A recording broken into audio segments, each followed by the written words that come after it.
सबसे पहले अभय दुबे जी, शुरुआत आपसे ही करते हुए, बीजेपी की ओर से बार बार कहा जा रहा है कि नाम बदलने से नियत नहीं बदल जाती है। बहरूपिये बार बार नाम बदलकर सामने आ रहे हैं और प्रधानमंत्री नरेंद्र मोदी ने तो यहां तक कह दिया है कि विपक्ष की ये जो गलबहियां दिखाई दे रही हैं वो उनकी मजबूरियां हैं। क्या है इस पर जवाब आपका, अभय दुबे जी? चित्रा जी, करप्शन को संरक्षण देने वाले प्रधानमंत्री जी घबराए हुए हैं। उनकी घबराहट साफ है। जो कल तक कहते थे मैं अकेला काफी हूं, लेकिन कर्नाटक की हार और आरएसएस के लेख, जिसमें लेख में लिखा गया कि अब प्रधानमंत्री जी के चेहरे से काम चलने वाला नहीं है, समूची भारतीय जनता पार्टी बौखला गई। आप जानते हैं इस 38 दलों की सच्चाई क्या है? 9 राजनीतिक दल तो ऐसे शामिल किए जिन्होंने लोकसभा का चुनाव तक नहीं लड़ा।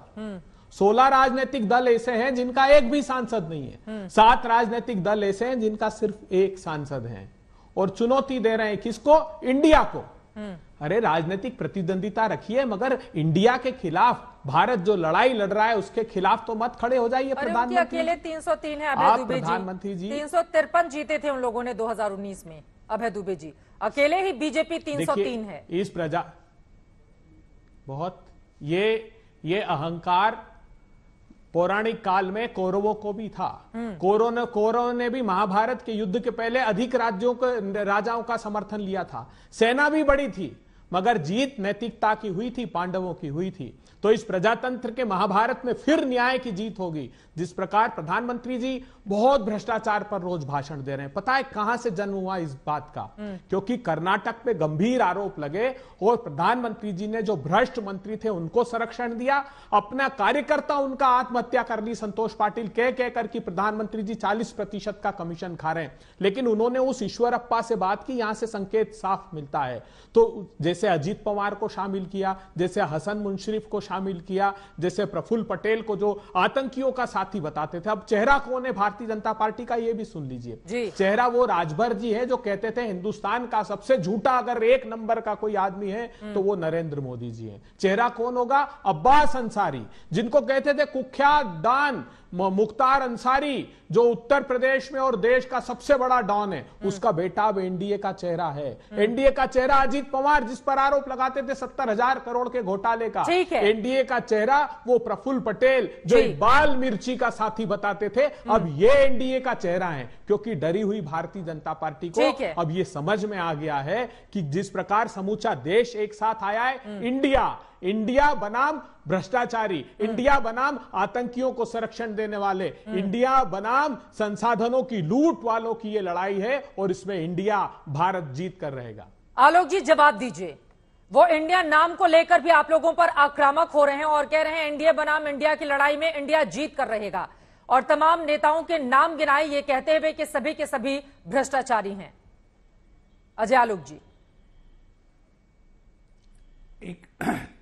चित्रा जी, एक लंबा चौड़ा कैप्सुलेशन सेंटेंस बना के उसको समअप इंडिया कर देने से इंडिया बन जाता है। अगर इनकी यही सोच है, बहुत अच्छा, इंडियन है, कुछ भी कर सकते हैं, स्वतंत्र हैं, लेकिन कैसा इंडिया? किसका इंडिया? परिवार का इंडिया? डायनेस्टी का इंडिया? पहला बात तो ये, क्योंकि वहां पे जो बैठे हुए थे 26 दल, बहुतायत किसकी थी? परिवार की थी, डायनेस्टी की थी। तो डायनेस्टी का इंडिया जो बनेगा, किसका इंडिया? इंदिरा इज इंडिया और इंडिया इज इंदिरा, वैसा इंडिया चाहिए? बहुत अच्छा बनाइए वैसा इंडिया।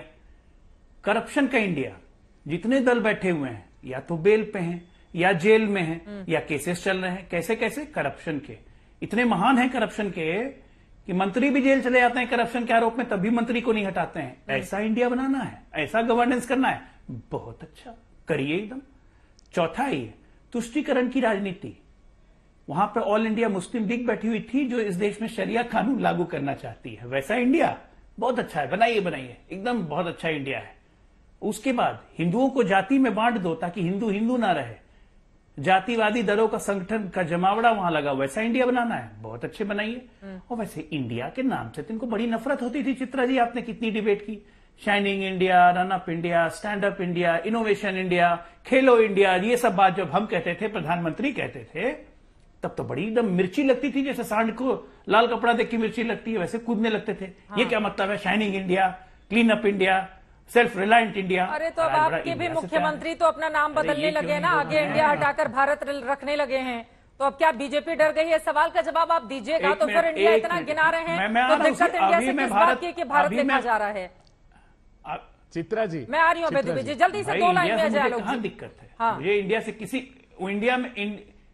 से किसी को दिक्कत नहीं है, ना मुझे, ना आपको, ना भारतीय जनता असम पार्टी के को। सीएम ने, इंडिया आपने हमारे देखा भारत नहीं का उनका नाम ट्विटर है। प्रोफाइल पे इनका इंडिया क्या हटाकर इंडिया है भारत लिख दिया concept, गया। वो मैंने समझाया।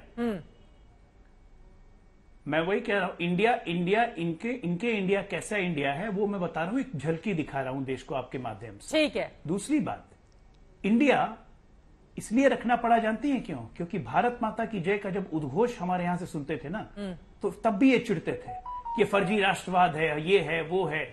तो अब उस भारत माता की जय की उद्घोष से बचने के लिए पीछे से नाम जोड़ा इंडिया, और लंबा चौड़ा नाम दिया Indian national developmental inclusive alliance. ठीक है। कौन सा डेवलपमेंटल, कौन सा इंक्लूसिव, ठीक है। कौन सा नेशनल? ठीक है। बाहर निकलते ही सीताराम येचुरी कहते हैं कि बंगाल में साथ नहीं लड़ेंगे, इंक्लूसिव हो गए। ममता बनर्जी आपको 2 सीट नहीं देंगे, इंक्लूसिव हो गए आप। उत्तर प्रदेश में अखिलेश प्रेस कॉन्फ्रेंस में नहीं थे, नीतीश प्रेस कॉन्फ्रेंस में नहीं थे, चार्टर्ड फ्लाइट लेने के बावजूद आप इंक्लूसिव हो गए।